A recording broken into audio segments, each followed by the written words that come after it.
Isang mainit na pagbati sa inyong lahat mga kapuso. Ako po si Elsa at muli kayong inaanyayahan dito sa Tinig ng Pag-ibig. May mga sugat na tanging panahon lang daw ang makakapaghilom. Pero paano kung ang panahon ding iyon ang nagbaon sa sugat ng mas malalim? Sabi nila, ang pinakamasakit na pagtataksil ay hindi galing sa kaaway, kundi sa taong minsan mong pinagkatiwalaan ng iyong buong mundo. Ating pakinggan ang kwento ni Luningning, isang ina na ang tanging kasalanan ay ang magmahal ng lubos at ngayon ay kailangang harapin ang multo ng kahapon para ipaglaban ang kanyang kinabukasan. Ang amoy ng kumukulong sinigang at ang tunog ng sangkalan ay ang musikang bumubuhay sa bawat araw ni Luningning. Dito sa maliit na karinderya ni Marites, ang kanyang kaibigan, simple lang ang takbo ng buhay. Isang kahig, isang tuka. Sapat na para sa kanya at sa kanyang 9 na taong gulang na anak. Si Archer, sapat na para makalimot o para subukang makalimot. Luningning, may naghahanap sa'yo. Sigaw ni Marites mula sa labas. Sino raw? Tanong niya habang patuloy sa paghalo ng ulam. Ewan, delivery man daw. May ipapareceive na sulat. Napakunot ang noo ni Luningning. Sulat? Sino naman ang magpapadala sa kanya ng sulat? Maingat niyang ibinaba ang sandok at lumabas. Isang lalaking nakauniforme ang naghihintay, may hawak na isang malaking brown envelope. Ang formal ng itsura, may logo pa ng isang kumpanya ng mga abogado. Kayo po ba si Miss Luningning Santos? Tanong ng lalaki. Tumango si Luningning, biglang nakaramdam ng kaba. Ako nga po. Bakit po? Pakipirmahan na lang po dito. Pinirmahan niya ang papel na inaabot sa kanya. Pagkaabot ng sobre, parang bigla itong bumigat sa kanyang mga kamay. Pumasok siya muli sa loob, umupo sa isang bakanting silya. Nanginginig ang kanyang mga daliri habang binubuksan ang sulat. Hindi niya naintindihan ang lahat ng mga salita. Masyadong malalim, masyadong legal. Pero may mga salitang tumagos sa kanyang puso na parang mga pako. Formal petition. Sole legal guardianship. Incapable of providing a stable environment. On moral and financial grounds. Parang biglang huminto ang kanyang paghinga. Ang mga ingay sa paligid, ang tawanan ng mga kumakain, ang sigaw ni Marites sa kusina, ang tunog ng mga sasakyan sa labas. Lahat ay naglaho. Tanging ang tibok ng kanyang puso, ang naririnig niya, dumadagundong sa kanyang mga tainga. Bumagsak ang sandok na hawak niya kanina mula sa kanyang nanginginig na kamay. Napaso ang kanyang balat sa tumalsik na sabaw, pero hindi niya ininda ang sakit. Mas matindi ang hapdi sa loob ng kanyang dibdib. Isang pamilya, ang pamilya Velez. Gusto nilang kunin si Archer, ang kanyang anak, ang kanyang buhay, ang nag-iisang kayamanan niya sa mundo. Hindi maaari. Isinakripisyo niya ang lahat para sa batang yon. Ang kanyang pangarap, ang kanyang kabataan. Tiniis niya ang pangungutya, ang pagod, ang hirap, para lang mabigyan ng maayos na buhay si Archer. Tapos ngayon, basta-basta na lang siyang kukunin. Isang anino ang biglang tumakip sa liwanag mula sa pinto. May isang bulto ng tao na nakatayo doon at isang boses. Isang boses na 10 taon na niyang pilit na binubura sa kanyang alaala, ngunit hindi niya kailanman nagawang kalimutan. Luningning, dahan-dahan niyang itinaas ang kanyang mga mata. Nandoon siya, nakatayo. Mas matipuno ang katawan, mas matalim ang mga titig. Ang mga matang dati puno ng pagsinta, ngayoy kasing lamig ng yelo. Si Clay Velez. Tiningnan siya ni Clay mula ulo hanggang paa. Pagkatapos ay inilibot ang tingin sa hamak na karinderya na tila ba nandidiri. Isang mapait na ngiti ang sumilay sa kanyang mga labi. So this is where you've been hiding. Sabi niya, ang bawat salita ay puno ng lason. 10 taon. At mukhang maganda ang naging bunga ng pera ko sa'yo. Ang salitang pera ay lumabas sa bibig ni Clay na parang isang sumpa. Para itong sampal na hindi nakikita, pero ramdam ni Luningning hanggang sa kaibuturan ng kanyang kaluluwa. Ang lahat ng hirap at sakripisyo sa loob ng 10 taon, iyon lang pala ang halaga sa kanya, pera. Anong, anong sinasabi mo? Hirap niyang tanong. Ang bawat salita ay tila nabubulunan sa lalamunan. Don't play innocent with me, luningning. Sagot ni Clay. Ang boses ay walang bakas ng anumang emosyon, maliban sa pagkasuklam. Alam ko ang lahat. The deal you made with my mother. Ang kapalit ng paglisan mo. Ang kapalit ng pagpapalaglag mo sa... Hindi na niya natapos ang sasabihin. Wala akong tinanggap na pera. Sigaw ni Luningning. Ang boses ay basag sa nagbabadyang mga luha. Ang akusasyon tungkol sa pera ay masakit na. Pero ang huling sinabi niya, iyon ang pumatay sa kung anumang natitirang pag-asa sa puso niya. At hinding-hindi ko gagawin ang iniisip mo. Walang kapalit ang pag-alis ko. Pinalayas ako. Tinakot. Tiningnan siya ni Clay na parang hindi naniniwala. Para siyang nakikinig sa isang kwentong barbero. Ito ang pinakamasakit sa lahat. Hindi ang mga salita niya, kundi ang kawalan ng tiwala sa kanyang mga mata. Sa isang saglit, nakita ni Luningning hindi ang galit, kundi ang malalim na pagkadismaya.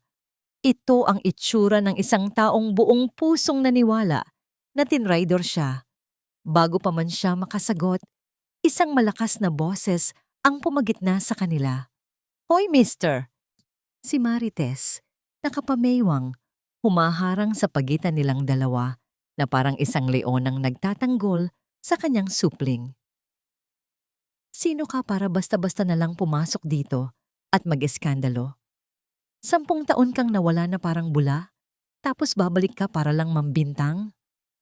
Tiningnan lang ni Clay si Marites na parang isang langaw na gusto niyang ipagpag. This doesn't concern you. This is between me and her. Abat, tumawa si Marites ng walang kagalakan. Doesn't concern me? Ako ang nakakita kung paano umiyak gabi-gabi ang kaibigan ko. Ako ang kasama niya nung halos hindi na siya makakain. Ako ang nagpupulot sa kanya sa sahig sa tuwing guguho ang mundo niya dahil sa'yo.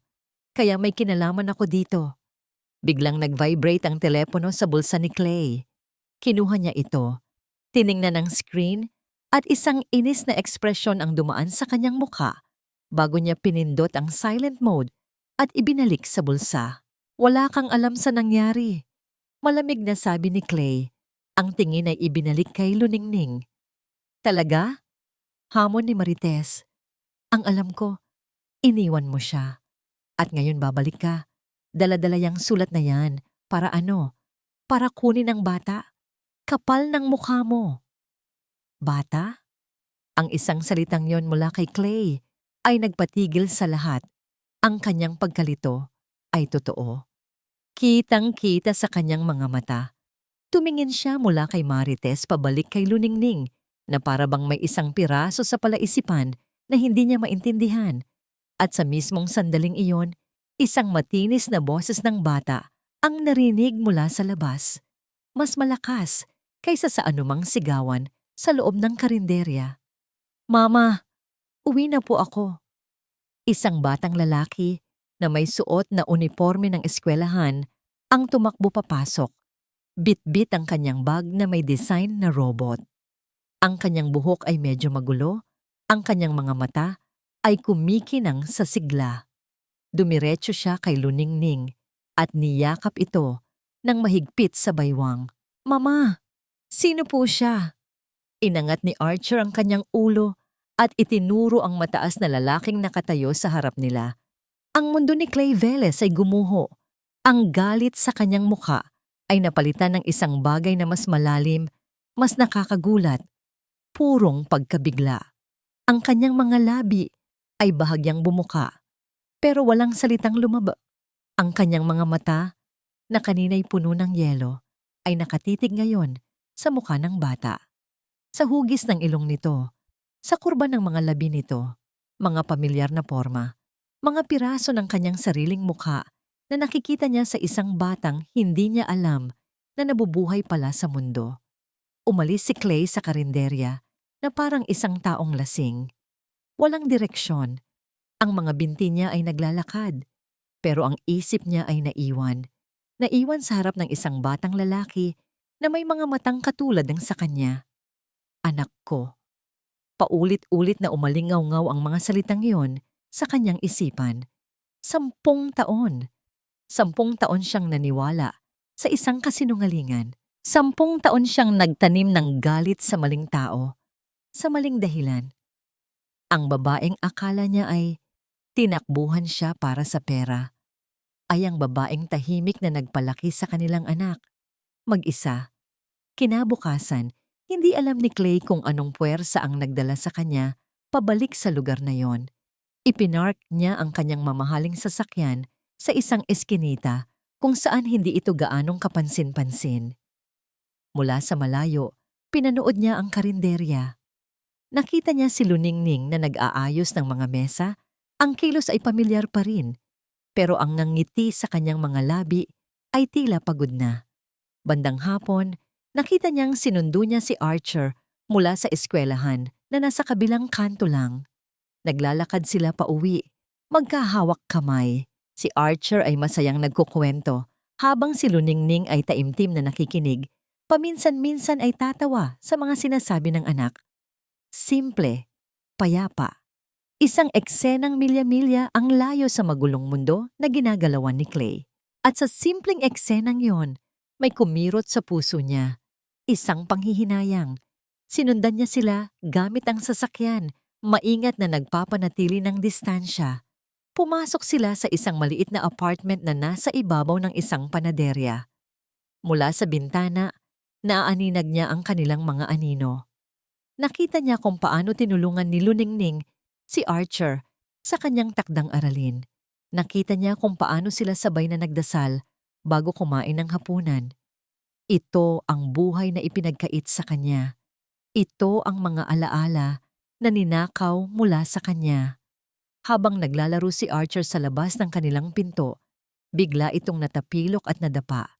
Isang malakas na aray ang narinig niya. Sa isang iglap, nawala ang lahat ng pag-aalinlangan sa isip ni Clay. Ang tanging naramdaman niya ay ang bugso ng pagiging isang ama. Ang kanyang kamay ay kusa ng humawak sa door handle, handang bumaba at tumakbo palapit sa bata.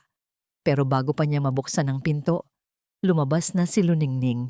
Mabilis niyang nilapitan si Archer, hinipan ng gasgas sa tuhod nito at niyakap ng mahigpit. Okay lang yan, anak. Part of being strong is learning how to stand up after you fall. Marahan niyang sabi. Napahigpit ang hawak ni Clay sa manibela. Nakaramdam siya ng isang koneksyon sa batang iyon. Isang koneksyon na hindi niya maipaliwanag, pero ramdam na ramdam niya sa kanyang dugo. At sa tabi ng koneksyong iyon ay isang matinding hiya. Sino siya para basta na lang sumulpot at guluhin ang mundong ito na binuo ni Luningning ng mag-isa? Sa loob ng apartment, habang natutulog na si Archer, umupo si Luningning sa kanilang maliit na sala. Kinuha niya ang kanyang lumang telepono. Bumuntong hininga siya. Ang bigat ng mga pangyayari ay tila ngayon pa lang niya nararamdaman. Biglang umilaw ang screen. Isang text message mula sa isang numerong hindi nakarehistro sa kanyang contacts. +630, mag-ingat ka sa mga Veles. Hindi sila titigil. Nanlamig ang buong katawan ni Luningning. Sino ito? Paano niya nalaman? Bago pa man siya makapag-isip, may kumatok sa kanyang pinto. Dahan-dahan siyang tumayo. Ang puso ay kumakabog. Sumilip siya sa butas ng pinto. Si Clay. Nanginginig niyang binuksan ng pinto. Ang ekspresyon sa mukha ni Clay ay iba na ngayon. Wala na ang galit. Wala na ang pagkasuklam. Ang nakikita niya ngayon ay isang lalaking nalilito, isang lalaking nasasaktan. Nagkatitigan sila ng ilang sandali. Ang hangin sa pagitan nila ay puno ng mga salitang hindi masabi, ng 10 taon ng sakit at mga tanong. Sa wakas po si Clay ang unang bumasag sa katahimikan. Ang boses niya ay mas mahina na ngayon. Tila ba naubos na ang lahat ng tapang at galit? Tinitigan niya si Luningning nang diretso sa mga mata. na para bang sinusubukang basahin ang buong 10 taon sa isang tingin lang. Hindi mo tinanggap ang pera? Sabi niya, hindi ito isang tanong, kundi isang pag-amin, isang realisasyon na dahan-dahang lumulunod sa kanya. Tama ba? Ang tanong ni Clay ay nanatiling nakabitin sa hangin. Hindi agad nakasagot si Luningning. Sa halip, isang butil ng luha na kanina pa niya pinipigilan ang tuluyan ng pumatak mula sa kanyang mata at gumuhit sa kanyang pisngi. Iyon ang naging sagot niya. Isang sagot na mas malinaw pa sa anumang salita. Iginiya niya si Clay papasok sa kanyang maliit na apartment. Ang espasyo ay simple lang. Isang maliit na sofa, isang bilog na lamesa para sa kainan, at mga drawing ni Archer na nakadikit sa dingding. Malinis, maayos, walang bakas ng anumang luho na maaaring mabili ng pera. Ang bawat sulok ay sumisigaw ng pagmamahal at pag-aaruga, hindi ng yaman. Umupo ka, mahinang sabi ni Luningning. Sumunod si Clay. Ang kanyang malaking katawan ay tila hindi akma sa liit ng upuan. Tiningnan niya ang mga drawing sa pader. Isang stick figure ng isang babae at isang bata. Magkahawak kamay sa ilalim ng isang malaking araw. May nakasulat, Mama and Me. Your mother.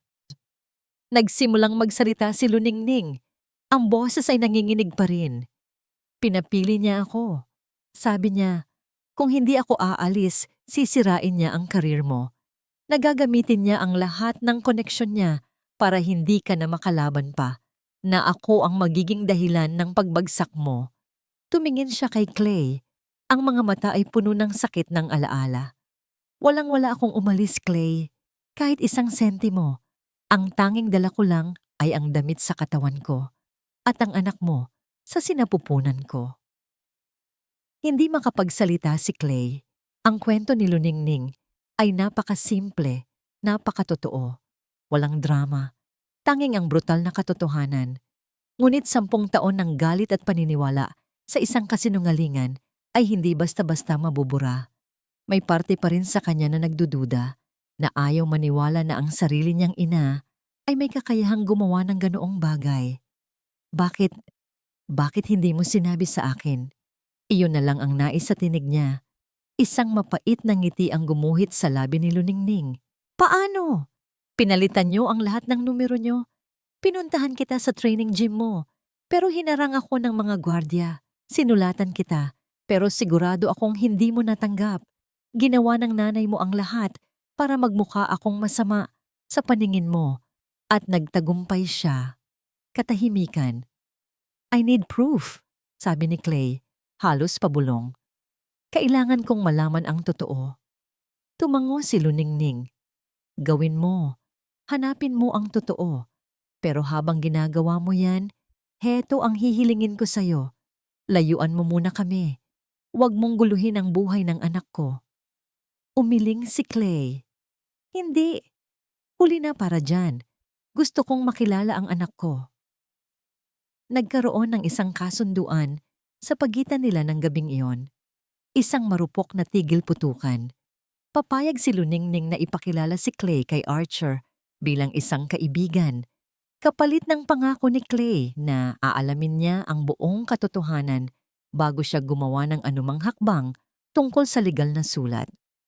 Kinabukasan, sa karinderya, naganap ang unang hapunan. Ang hangin ay punong-puno ng ilangan. Si Luningning ay abala sa pagsisilbi. Si Clay, ang sikat na MMA fighter na sanay sa libu-libong tagahanga, ay hindi malaman kung paano magsisimula ng usapan sa isang 9 na taong gulang na bata. Si Archer, na walang kamalay-malay, ang bumasag sa katahimikan. Kinuha niya ang isa sa kanyang mga laruang robot at inilapag ito sa harap ni Clay. Gusto mo pong makipaglaro, Tito? Inosenteng tanong ng bata. Napatingin si Clay sa laruan, tapos sa bata. Dahan-dahan niyang kinuha ang robot. Ang kanyang malalaking kamay ay tila naging napakalambot para sa maliit na laruan. Isang maliit, halos hindi kapansin-pansing na ngiti ang unang sumilay sa kanyang mga labi sa loob ng napakatagal na panahon. Samantala, sa isang sulok, si Marites ay hindi mapakali sa harap ng kanyang computer. Nag-aalala para sa kaibigan. Naghalungkat siya online. Hinanap niya ang pangalang Veles. May isang lumang artikulo, halos 10 taon na ang nakalipas, tungkol sa isang family scandal na kinasangkutan nila. Ngunit nang sinubukan niyang i-click ang link, isang mensahe ang lumabas. Page not found. This article has been removed. Habang naglalaro sina Clay at Archer, biglang nagring ang telepono ni Clay. Isang pangalan ang lumitaw sa screen na nagpatigil sa kanyang paghinga. Mom calling. Pinindot niya ang answer. Narinig ni Luningning ang pagbabago sa buong tindig ni Clay. Bigla itong nanigas. Hello, Ma? Sa kabilang linya, isang boses na malambing ngunit may diin na parang seda na kayang sumakal. Anak, I heard you're in Baguio. May problema ba? Umuwi ka na. Your mother misses you. Wala, Ma. May inasikaso lang na business. Sagot ni Clay. Pilit na pinapakalma ang sariling boses. Hindi siya sanay magsinungaling sa ina. Pero sa pagkakataong ito, alam niyang ang katotohanan ang papatay sa anumang pag-asang nabubuo. Sa kabilang linya, may isang maikling katahimikan. Si Imelda Veles ay hindi isang taong madaling maniwala. Business? Sa Baguio? Make sure you're not getting into trouble, Clay. Umuwi ka na sa lalong madaling panahon. We need to talk. Pagkababa ng telepono, isang malamig na kaba ang gumapang sa buong katawan ni Clay. Kilala niya ang kanyang ina. Ang malambing nitong boses ay isang babala. Hindi ito tapos. Simula pa lang ito. Kinabukasan, habang nasa eskwelahan si Archer, abala si Luningning sa paglilinis ng kanilang maliit na apartment. Sinusubukan niyang ibalik sa normal ang lahat, na para bang ang pagdating ni Clay ay isa lang masamang panaginip. Ngunit isang di inaasahang katok sa pinto ang muling gumising sa kanya sa katotohanan. Pagbukas niya, isang babaeng nasa mid-40s, formal na nakadamit, at may dalang folder ang nasa labas. May kasama itong isang lalaking mukhang security. Good morning? Si Ms. Luningning Santos po ba? Tanong ng babae, ang nangiti ay pilit at walang kabuhay-buhay. I'm from the Department of Social Welfare. We received a report concerning the welfare of your child. Pwede po ba kaming pumasok for a home visit? Nanigas si Luningning sa kanyang kinatatayuan. Report? Alam niya kung sino ang nasa likod nito. Ito na. Ito na ang atake ng mga Veles. Wala siyang nagawa kundi ang papasukin sila. Pumasok ang babae at inilibot ang kanyang mapanuring mga mata sa bawat sulok ng bahay. Umupo siya sa sofa na parang reyna at binuksan ang kanyang folder. So, Miss Santos, can you detail your sources of income for the past month? Ilang oras po ba naiiwan ng bata na mag-isa sa bahay? May mga lalaki po bang madalas na bumibisita o natutulog dito sa inyong tirahan? Ang bawat tanong ay parang isang karayom na tumutusok sa kanyang pagkatao. Pakiramdam niya ay hinuhubaran siya, hinuhusgahan sa sarili niyang pamamahay. Ang mga tanong ay profesional, pero ang layunin ay malinaw. Ang hanapan siya ng butas ng kahit anong maliit na pagkakamali na pwedeng gamitin laban sa kanya. Sinagot niya ang lahat ng may nanginginig na boses, pilit na pinapakita na isa siyang responsableng ina. Nang sa wakas ay umalis ang social worker, napasandal si Luningning sa pinto at napaupo sa sahig. Ngayon niya naramdaman ang tunay na takot. Ang kalaban niya ay hindi lang isang pamilyang mayaman. Ang kalaban niya ay isang halimaw na kayang galawin ang sistema, na kayang gamitin ang batas para durugin ang isang tulad niya. Nang dumating si Archer mula sa eskwelahan, sinalubong siya ni Luningning ng isang mahigpit na yakap. Ipinatong niya ang kanyang mukha sa buhok ng anak at nilanghap ang amoy nito, amoy ng pawis at candy, na para bang iyon ang tanging bagay sa mundo na makakapagbigay sa kanya ng lakas. Hinding-hindi siya papayag na kunin ang batang ito mula sa kanya. Samantala, Sa karinderya, napansin ni Marites ang isang lalaking kanina pa nakaupo sa isang sulok. Hindi ito kumakain. Uminom lang ng isang boteng soft drinks, pero ang mga mata ay laging nakamasid sa paligid. Hindi ito mukhang taga dito. Nakaputing polo, slacks, at may suot na mamahaling relos. May kung anong kakaiba sa tindig nito na nakakapagpadala ng kaba. Nang mag-isa na lang si Marites sa pagsasara ng tindahan, nilapitan siya ng lalaki. "Ikaw si Marites, tama?" Tanong ng lalaki. Ang boses niya ay kalmado, pero may bigat na hindi pangkaraniwan. Napahinto si Marites sa pagpupunas ng mesa. Tiningnan niya ang lalaki mula ulo hanggang paa. "Oo, ako nga. Anong kailangan mo? Sarado na kami." Hindi pinansin ng lalaki ang sinabi niya. Sa halip, may kinuha ito mula sa loob ng kanyang coat. Isang makapal na brown envelope. Inilapag niya ito sa ibabaw ng mesa. Ang tunog ay malagapak, puno, mabigat. "Ano yan?" Maanghang na tanong ni Marites. Hindi inaalis ang tingin sa lalaki. "Tuloy na ba ang kaso?" Diretso niyang tanong. "Anong pakialam mo?" "We represent a party that is very concerned with the well-being of the child, Archer," sabi ng lalaki, na parang nagbabasa ng isang script. "Alam naming mahirap ang buhay. Alam naming ikaw ang tumutulong sa kaibigan mo." Itinulak niya ang sobre palapit kay Marites. "Consider this as financial assistance, 100,000 piso, para makapagsimula kayo ng bago." Tinitigan ni Marites ang sobre. Pagkatapos ay ibinalik ang tingin sa lalaki. Ang kanyang mga mata ay naniningkit na sa galit.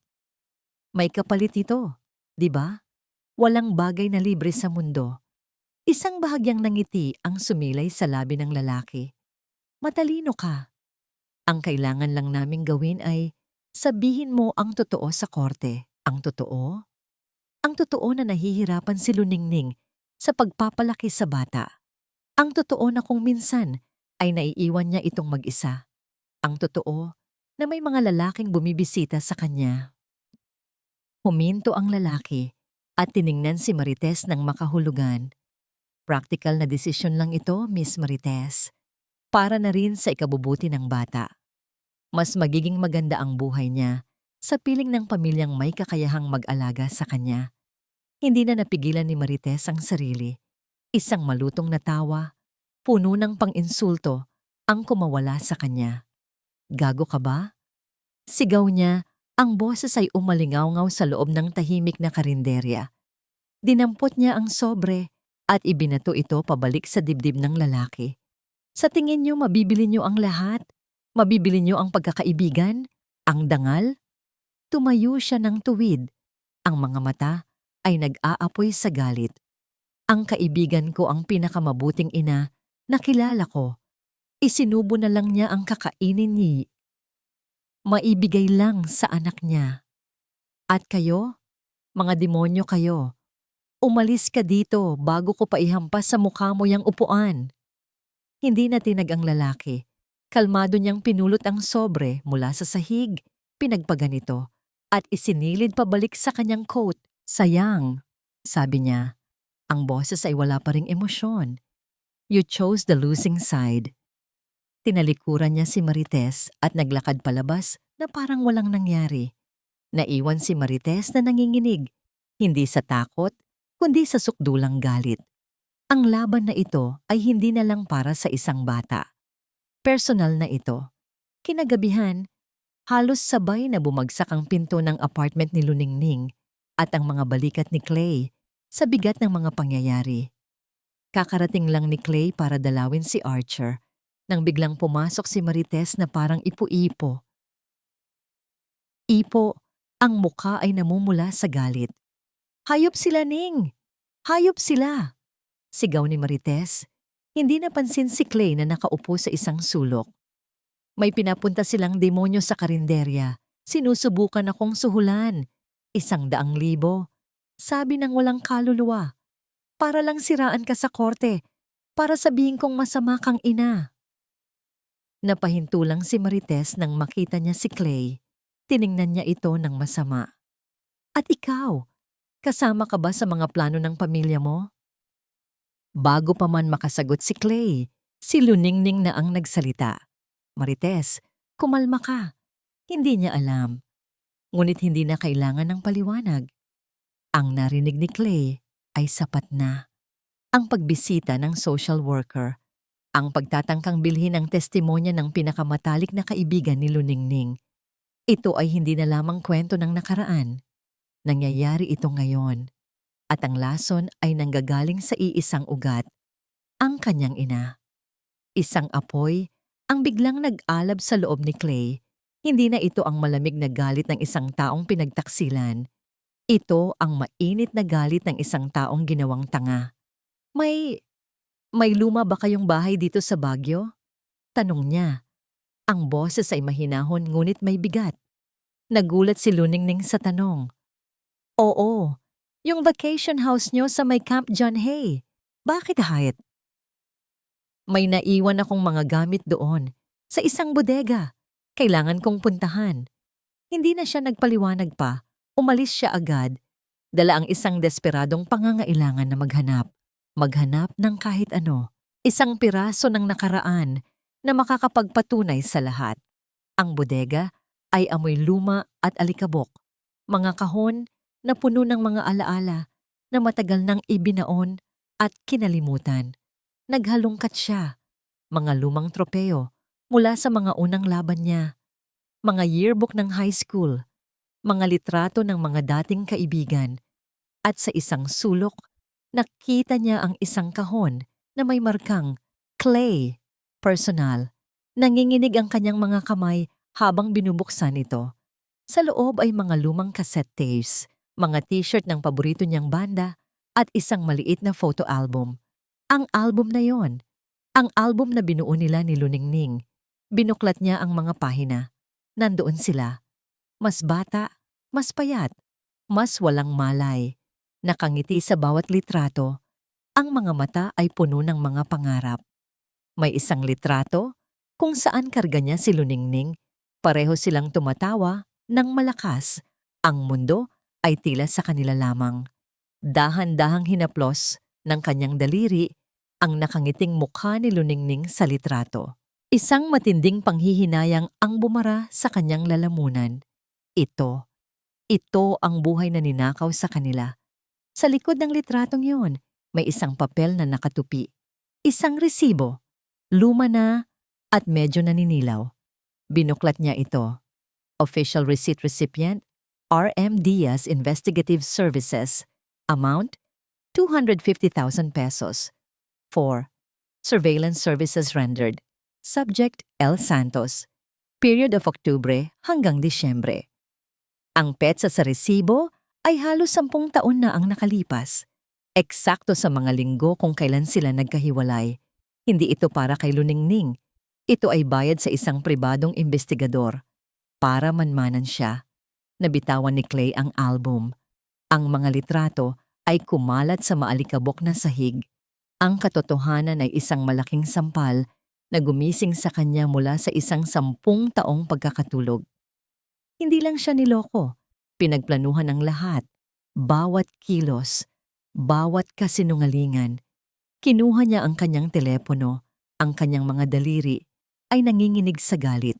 Hinanap niya ang isang pangalan sa kanyang contacts. Mom. Pinindot niya ang call button. Nang sagutin ito sa kabilang linya, hindi na siya naghintay pa ng pagbati. Wala nang paligoy-ligoy. Ang boses niya ay malamig, matigas, at puno ng isang bagay na ngayon lang narinig ni Imelda Velez mula sa kanyang anak. Isang hatol. You lied to me. All these years. You lied. Natahimik ng ilang segundo ang kabilang linya. Hindi ito ang katahimikan ng isang taong nagulat, kundi ang katahimikan ng isang manlalaro ng chess na iniisip ang kanyang susunod na galaw. Pagkatapos, isang malamig at kalmadong boses ang sumagot. Walang bahid ng anumang pagsisisi. So, nalaman mo na. Hindi yon tanong. Isa iyong pag-amin. Ang bawat salita ay parang patak ng lason na tumulo sa tainga ni Clay. Napapikit siya ng mariin. Ang isang bahagi niya ay umaasa pa rin na itatanggi ito ng kanyang ina. Nasasabihin niyang nababaliw lang siya. Pero wala. Bakit ma? Bakit mo to ginawa sa akin, sa amin? Tanong ni Clay. Ang boses ay basag na. Isang tawa, isang maikli at mapanghusgang tawa ang narinig niya sa kabilang linya. I did what I had to do. I did it for you, Clay. Para sa kinabukasan mo. That girl, she was a distraction. Isang ambisyosang babae na sisira sa lahat ng pinaghirapan natin para sa'yo. Hindi mo siya kilala. Mahal ko siya, ma. Sigaw ni Clay.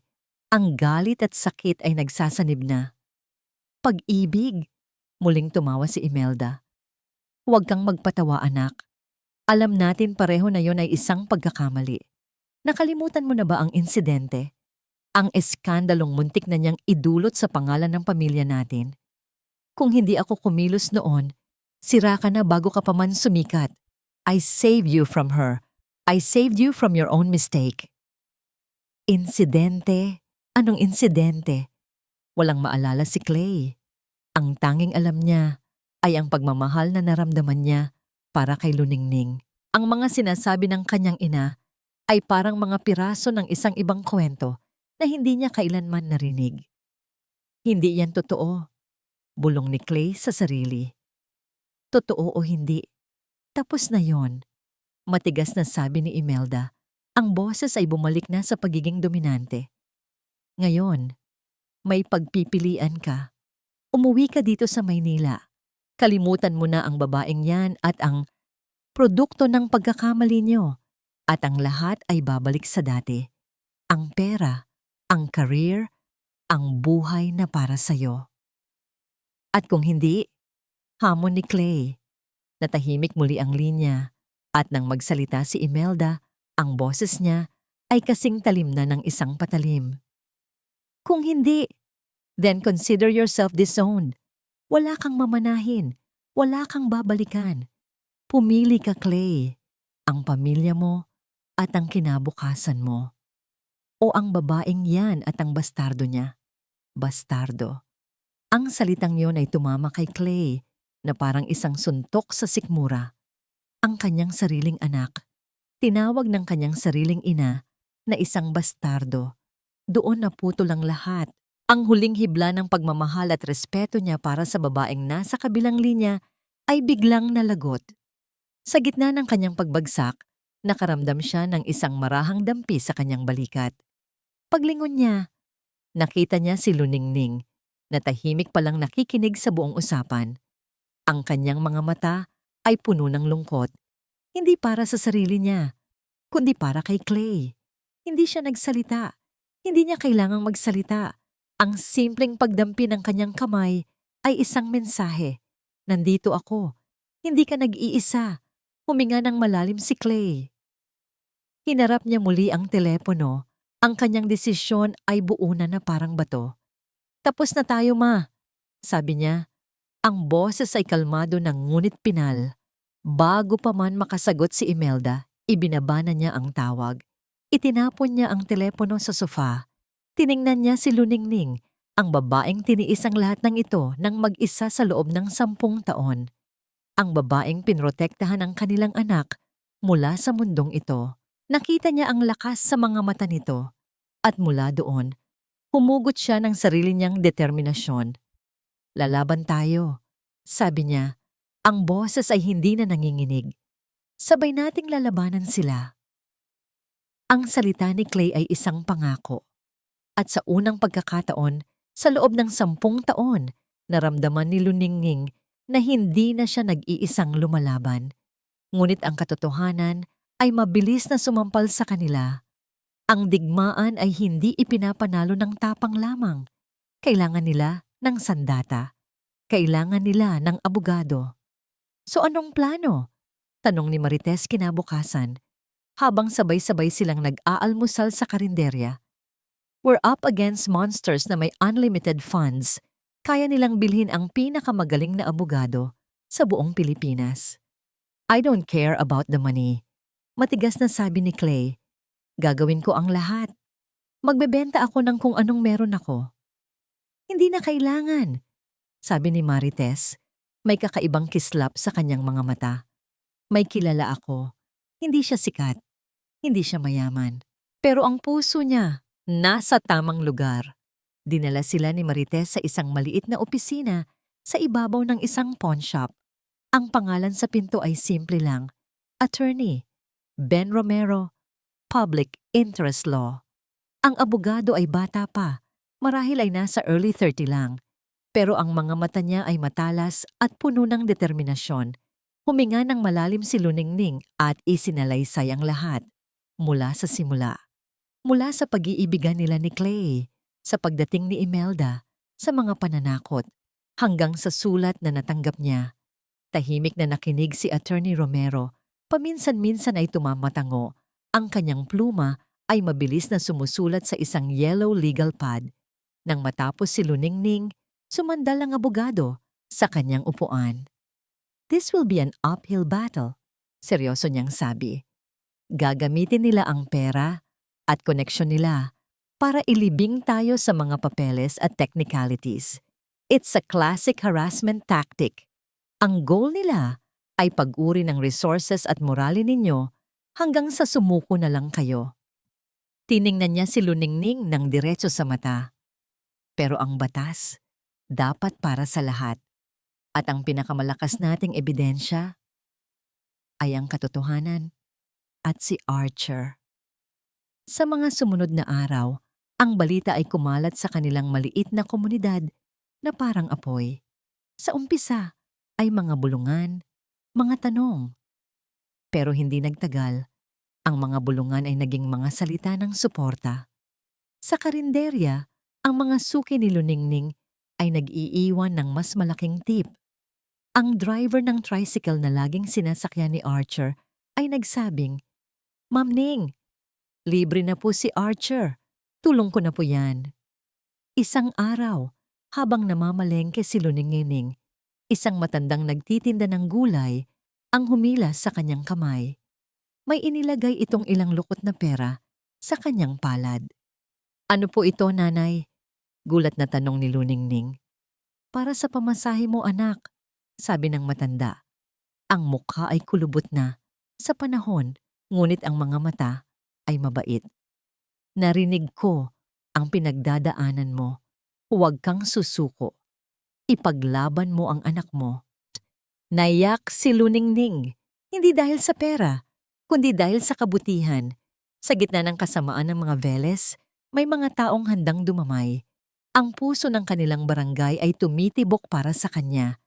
Ngunit ang kalaban ay hindi natutulog. Isang gabi, tumawag si Attorney Romero. Ang boses niya ay may bahid ng pag-aalala. "Luningning, may nalaman ako," sabi nito. "Ang judge na na-assign sa kaso natin. Si Judge Abadilla, may utang na loob siya sa pamilya Veles. Ang Veles Corporation ang nag-sponsor ng law scholarship niya noon. Parang gumuho ang sahig na kinatatayuan ni Luningning. Paano sila lalaban kung pati ang hustisya ay nabili na? Habang sinusubukan niyang iproseso ang masamang balita, pumasok si Marites na humahangos, hawak ang kanyang cellphone, ang mukha ay putlang-putla. "Ning, tingnan mo to." Ipinakita niya ang screen kay Luningning. Isang sikat na online news site. At sa front page, isang malaking litrato ni Clay noong kasikatan niya. At sa tabi nito, isang candid shot ni Luningning na kuha sa labas ng karinderya. Mukha siyang pagod at gusgusin.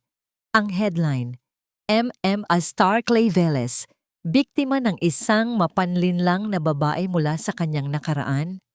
Ang mga salita sa article ay parang lason na dahan-dahang kumakalat sa buong pagkatao ni Luningning. Mapanlinlang, gold digger, inahas ang sariling kapalaran. Ang bawat parirala ay isang dagok na hindi niya nakikita pero ramdam na ramdam niya. Sa loob ng ilang oras, ang tahimik niyang buhay ay naging isang bukas na aklat na binabasa at hinuhusgahan ng buong mundo. Hindi na siya makalabas ng bahay nang hindi nararamdaman ang mga mapanuring tingin ng mga kapitbahay, ang mga bulungan, sa kanyang likuran. "Huwag mo silang pansinin, Ning," sabi ni Marites. Ang boses ay nanggigigil. "Mga bayaran yan, mga walang kaluluwa." Pero ang pinakamasakit para kay Luningning ay ang isipin na baka mabasa ito ni Archer balang araw. Anong sasabihin niya sa kanyang anak? Habang si Luningning ay unti-unting nilalamon ng hiya at takot, si Clay naman ay nilalamon ng ibang klaseng apoy. Ito na ang huling patak. Ginamit ng kanyang ina ang kanyang pangalan, ang kanyang pinaghirapan, para sirain ang ina ng kanyang anak. Hindi na siya papayag na maging manonood lamang. "They used my name to start this war," sabi ni Clay. Ang mga kamao ay nakakuyom. "Then I'll use my name to end it." Tinawagan niya ang kanyang dating publicist, isang taong may malaki siyang utang na loob. Ginamit niya ang natitirang impluwensya niya. Nagpatawag siya ng isang press conference. Sa isang maliit na function room ng isang hotel sa Baguio, dumagsa ang media, mga camera, reporters, bloggers, lahat ay naroon. Nag-aabang sa kung anong pasabog ang sasabihin ng nagbabalik na si Clay Velez. Sa isang sulok, nasa likod ng entablado, kasama ni Luningning, si Marites at Archer. "Sigurado ka ba dito?" Nag-aalalang tanong ni Luningning. Tiningnan siya ni Clay. At sa unang pagkakataon, nakita niya sa mga mata nito ang klase ng determinasyon na nakikita niya lang dati sa boxing ring. "It's the only way," sagot nito. Umakyat si Clay sa entablado. Ang sunod-sunod na flash ng mga kamera ay nakakasilaw. Huminga siya ng malalim at nagsimula. "Good morning." Panimula niya. "Pinatawag ko kayong lahat dahil sa article na lumabas kahapon. Gusto ko lang linawin ang ilang bagay. Una, ang article na yon, it's all lies. Isang bulungan ang umalingaw-ngaw sa buong kwarto. Si Luningning Santos ay hindi isang gold digger, hindi siya mapanlinlang. Pagpapatuloy ni Clay, ang boses ay matatag. Ang tanging kasalanan niya ay ang mahalin ng isang duwag, isang lalaking hindi siya naipaglaban noon. Tumingin siya diretso sa isang kamera na para bang kinakausap niya si Luningning. Ang pagkakamali ay hindi sa kanya, it was mine. At sa harap ninyong lahat, gusto kong humingi ng tawad sa kanya. Luningning, patawarin mo ako." Napatakip ng bibig si Luningning. Ang mga luha ay nagsimula nang mamuo sa kanyang mga mata. "Pangalawa," sabi ni Clay, "kung may biktima man sa kwentong ito, hindi ako yon. Pareho kaming biktima. Biktima ng isang kasinungalingan na sinabi sa akin ng sarili kong pamilya." Iyon ang bombang nagpatahimik sa lahat. Isinalaysay ni Clay ang lahat. Ang paghihiwalay nila, ang kasinungalingan tungkol sa pera, at ang katotohanan na mayroon siyang anak na 10 taon na ipinagkait sa kanya. Sa gitna ng kaguluhan at sunod-sunod na tanong ng mga reporter, si Archer, na nalilito sa ingay at mga ilaw, ay biglang nakawala sa hawak ni Marites. Tumakbo siya. Hindi papunta kay Luningning, kundi papunta sa entablado, sa nag-iisang pamilyar na tao sa gitna ng lahat ng yon. "Papa?" Niyakap ng bata ang binti ni Clay. Napahinto ang lahat. Napahinto ang mundo. Yumuko si Clay at binuhat ang kanyang anak. Niyakap niya ito ng mahigpit. Hinarap niya muli ang mga kamera, hindi na bilang isang MMA star, kundi bilang isang ama. Ang kanyang mga mata ay nagniningning sa luha at determinasyon. "Ito," sabi niya. Ang boses ay nanginginig sa tindi ng emosyon. "Ito ang yaman na sinasabi nila. Ito ang yaman na ipaglalaban ko." Malayo sa Baguio, sa isang marangyang opisina sa Makati, isang matandang lalaki ang nanonood ng lahat sa isang live stream sa kanyang malaking monitor. Si Ricardo Velez, ang ama ni Clay. Hindi kumikibo. Walang mababasa sa kanyang muka habang pinapanood niya ang pag-amin ng sariling anak. Pagkatapos ng press conference, sa gitna ng kaunting pag-asa at kaluwagan na kanilang naramdaman, isang motorcycle rider ang huminto sa tapat ng karinderya. May iniabot itong sobre kay Luningning. Ang araw ng pagdinig ay dumating na may mabigat na ulap na bumabalot sa bagyo. Sa loob ng courtroom, ang hangin ay kasing lamig ng mga tingin na ibinabato ng abogado ng mga Velez, si Attorney Ramirez, sa panig nila luningning. Your Honor, panimula ni Attorney Ramirez, ang boses ay matinis at puno ng pagmamataas. Ang aming kliyente, ang pamilya Velez, ay nagdudulot ng isang petisyon para sa sole legal guardianship ng menor de edad na si Archer Santos Velez. Ang ina, si Miss Luningning Santos, ay malinaw na kulang sa kakayahan na magbigay ng sapat na pinansyal at moral na suporta para sa ikabubuti ng bata. Siya ay naninirahan sa isang substandard na apartment, nagtatrabaho sa isang maliit na karinderya na halos hindi makakabuhay sa kanya. Paano niya masisiguro ang kinabukasan ng isang bata na may dugong Velez? Naglabas siya ng mga bank statement, income tax returns, at mga litrato ng karinderya at apartment ni Luningning. Lahat ay sinadya para ipakitang mahirap sila at sa mata ng batas, iyon ay katumbas ng pagiging hindi karapat-dapat. Sumunod na tumayo si Attorney Romero. Ang kanyang boses ay kalmado, ngunit ang bawat salita ay may bigat. Your Honor, ang pagiging mahirap ay hindi isang krimen, at ang pagmamahal ng isang ina ay hindi nasusukat sa halaga ng pera sa bank account. Binuksan ni Attorney Romero ang isang file. Ngayon, gusto kong ipakita ang ilang ebidensya na magpapaliwanag kung bakit si Miss Santos ay nasa ganitong kalagayan. Ang mga ebidensyang ito ay magpapatunay na ang petisyong ito ay hindi para sa ikabubuti ng bata, kundi isang malisyosong pagtatangka upang ipagkait ang bata sa kanyang ina at para takpan ang isang kasinungalingan na nagpabago sa buhay ng dalawang tao. Ipinakita niya ang resibo mula sa private investigator na nakuha ni Clay. Ipinakita rin niya ang mga records ng tawag at text messages mula sa hindi kilalang numero na natanggap ni Luningning, pati na ang pagtatangka ng suhol sa kay Marites. Ang mga ebidensyang ito ay nagpapatunay, Your Honor, na ang pamilya Velez ay gumamit ng lahat ng kanilang resources, mula sa pera hanggang sa pananakot, upang sirain ang buhay ni Miss Santos at ipagkait kay Mr. Clay Velez ang karapatan niyang malaman na mayroon siyang anak. Ngayon, ang tensyon ay bumalik na sa panig ng mga Velez. Ang mukha ni Attorney Ramirez ay namumutla, habang ang isang kinatawan ng pamilya Velez na naroroon ay biglang hindi mapakali.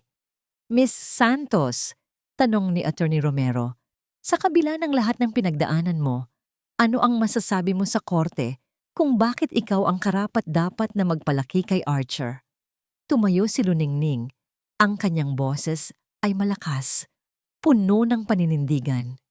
Your Honor, hindi ko po maibibigay kay Archer ang mamahaling kotse o malaking bahay, pero araw-araw, binibigyan ko po siya ng oras ko. Binibigyan ko po siya ng pagmamahal na walang kapantay. Tinuturuan ko po siyang maging mabuting tao na may respeto sa kapwa.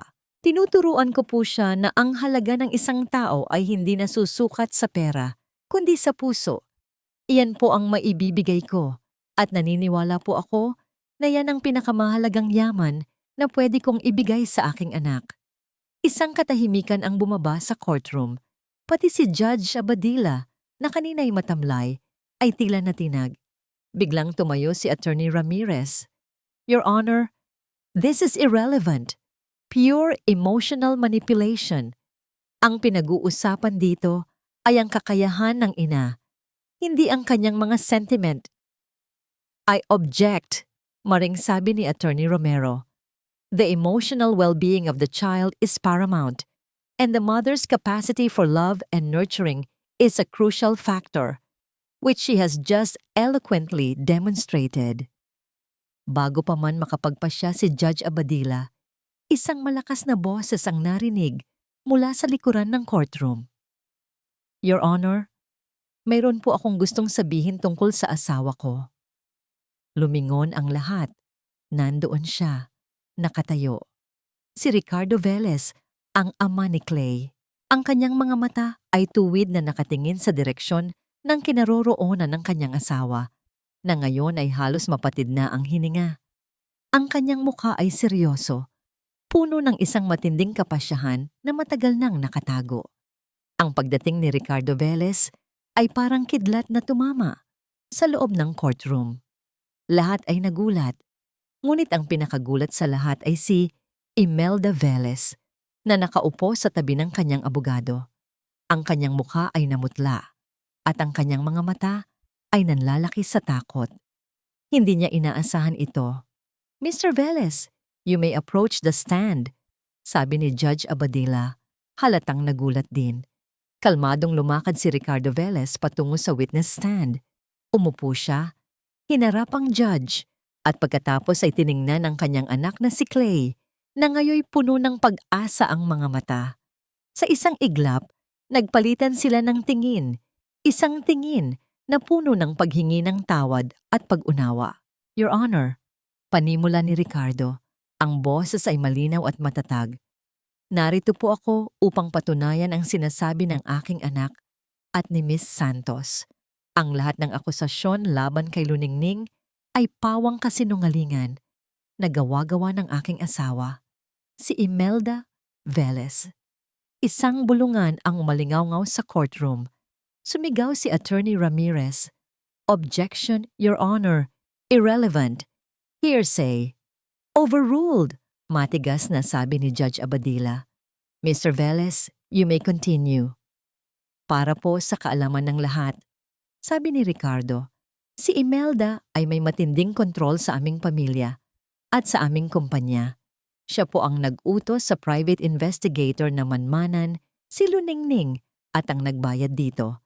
Siya rin po ang nagbigay ng malaking halaga ng pera kay Luningning, ngunit hindi para suhulan ito, kundi para paalisin at ipakitang nilisan si Clay para sa pera."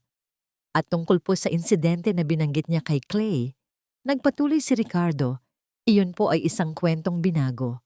May isang beses po na nagkaroon ng gulo sa isang laban ni Clay, at si Luningning na nasa labas ng ring ay aksidenteng nasaktan. Ginamit po iyon ni Imelda para sabihing si Luningning ay delikado at gulo ang dala sa buhay ng aming anak." Ibinaba ni Ricardo ang isang folder. "May dala rin po akong mga dokumento, Your Honor.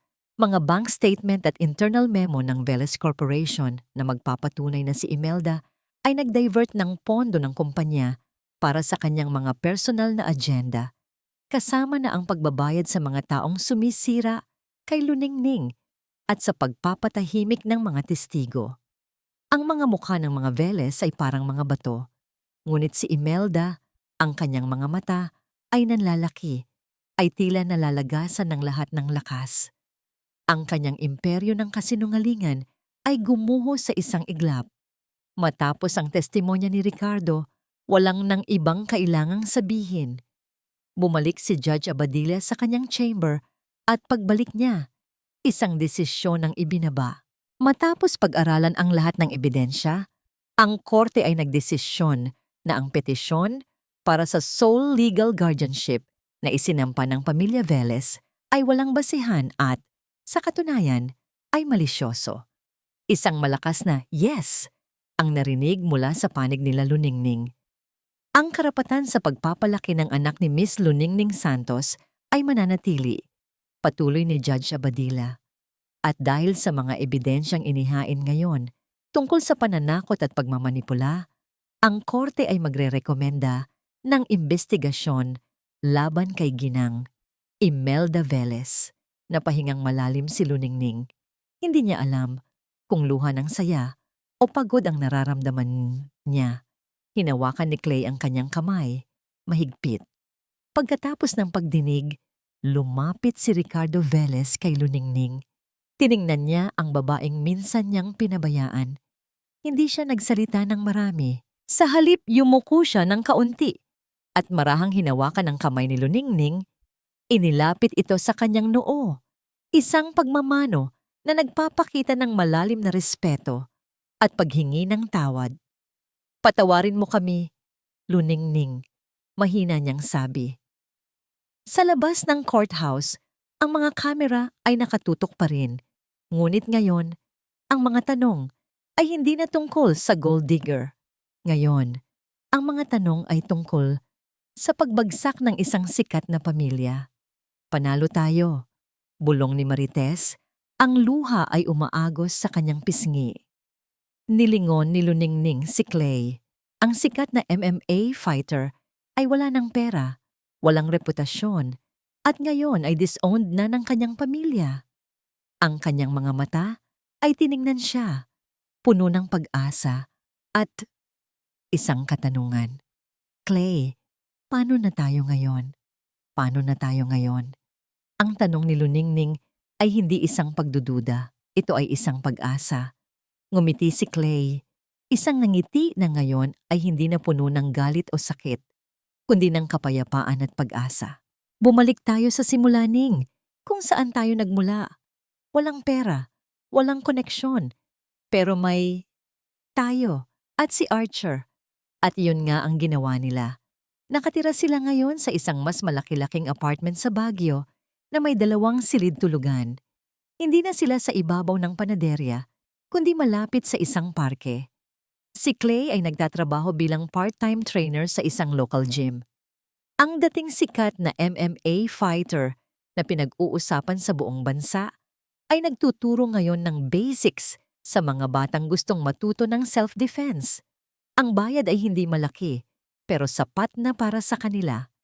Si Luningning naman ay patuloy sa pagtatrabaho sa karinderya ni Marites. Ang kanilang maliit na tindahan ay naging mas sikat pa nga dahil sa kwento nila. Marami ang pumupunta hindi lang para kumain, kundi para makita ang power couple na lumaban sa mga higante.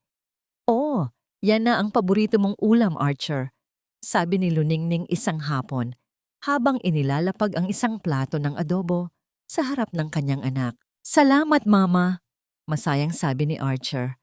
"Pa, tulungan mo ako sa homework," sabi ni Archer kay Clay, na kasalukuyang nag-aayos ng mga upuan. Naupo si Clay sa tabi ng kanyang anak.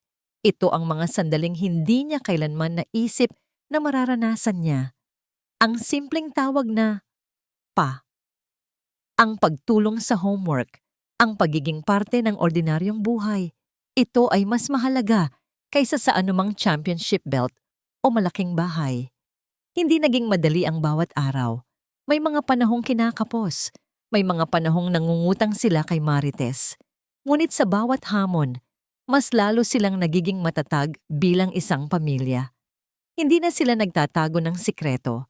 Hindi na sila nagtatago ng sakit. Lahat ay hinaharap nila ng magkasama. Isang araw, habang naglilinis sila ng kanilang apartment, si Clay ay abala sa pagpupunas ng bintana. Si Archer naman ay tumutulong sa pagwawalis. Masaya sa kanyang maliit na walis tingting.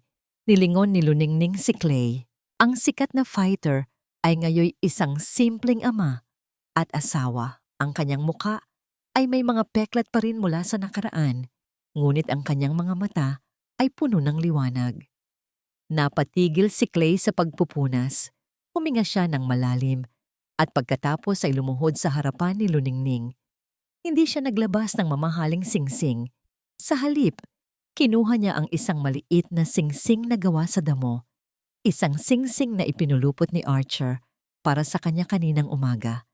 Tiningnan niya si Luningning sa mga mata. Ang kanyang nangiti ay totoo, puno ng pag-asa. "Luningning Santos," sabi niya, ang boses ay puno ng pagmamahal. "I lost everything. My career, my family's name, my wealth. But I found something more precious than all of those. Ikaw at si Archer. Gusto kong itayo ang simple, masaya, at mapayapang buhay na ito kasama ka," sabi niya. "Habang buhay, will you build this simple, happy life with me? Forever?" Lumipas ang ilang taon. Hindi na lang ang karinderya ni Marites ang nagpapakain sa kanilang pamilya. Sa tulong ni Marites na ngayon ay naging kasosyo nila, nagbukas si Luningning at Clay ng sarili nilang maliit na kainan. Pinangalanan nila itong Archer's Kusina, isang paalala kung paano nagsimula ang lahat. at para kanino sila lumaban. Mas simple ang kanilang buhay kaysa sa dating marangyang pamumuhay ni Clay o sa pangarap na buhay ni Luningning noon. Pero ito ang pinakamasaya at pinakapayapang buhay na naranasan nila pareho. Ang bawat ulam na inihahanda ni Luningning ay puno ng pagmamahal. Ang bawat tawa ni Clay habang nagsaserve ng pagkain ay totoo. At ang bawat ngiti ni Archer na ngayon ay may nakababata ng kapatid na babae, si Luna, ay nagpapatunay na ang kanilang desisyon ay tama. Ang hiya na minsay bumalot kay Luningning ay napalitan ng dignidad. Ang utang na loob na sinubukan ng mga Veles na gamitin laban sa kanya ay napatunayang walang saysay sa harap ng kanyang paninindigan. Ang pag-ibig nila ay hindi bawal na prutas, kundi isang pag-ibig na nagdumaan sa apoy at lumabas na mas matibay. Isang hapon, habang naglalaro sina Archer at Luna sa labas ng kanilang kainan, may dumating na isang sulat. Hindi ito mula sa abogado, isang plain white envelope. Binuksan ito ni Luningning. Galing ito kay Imelda Veles. Ang sulat ay maikli lang. Hindi ito naglalaman ng tuwirang paghingi ng tawad. Sa halip, isinalaysay nito ang kanyang kalagayan. Nag-iisa sa malaking bahay, ang mga kaibigan ay lumayo.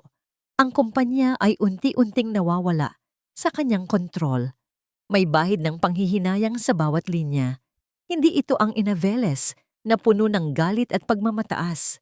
Ito ang Imelda Veles na ngayon ay may sugat ng kalungkutan. Napakagat si Luningning sa kanyang labi. Ang mga sugat ay hindi pa tuluyang naghihilom, pero ang hapdi ay hindi na kasing tindi ng dati. Okay ka lang? Tanong ni Clay na nakaupo sa tabi niya, hawak ang kamay niya. Oo, sagot ni Luningning. Nag-angat siya ng tingin sa kanyang asawa. Nakita niya ang pagmamahal sa mga mata nito.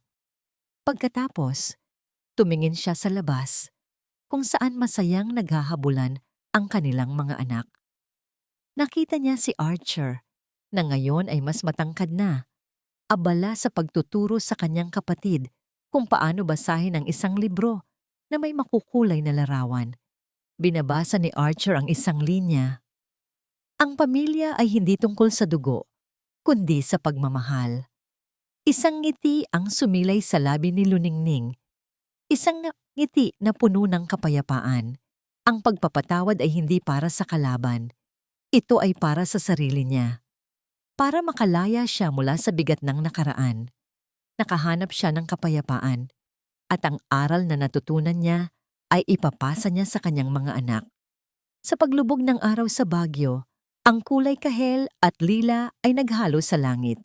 Sina Luningning at Clay, magkahawak kamay, kasama ang kanilang dalawang anak, ay nakatanaw sa malawak na tanawin. Ang kanilang buhay ay simple.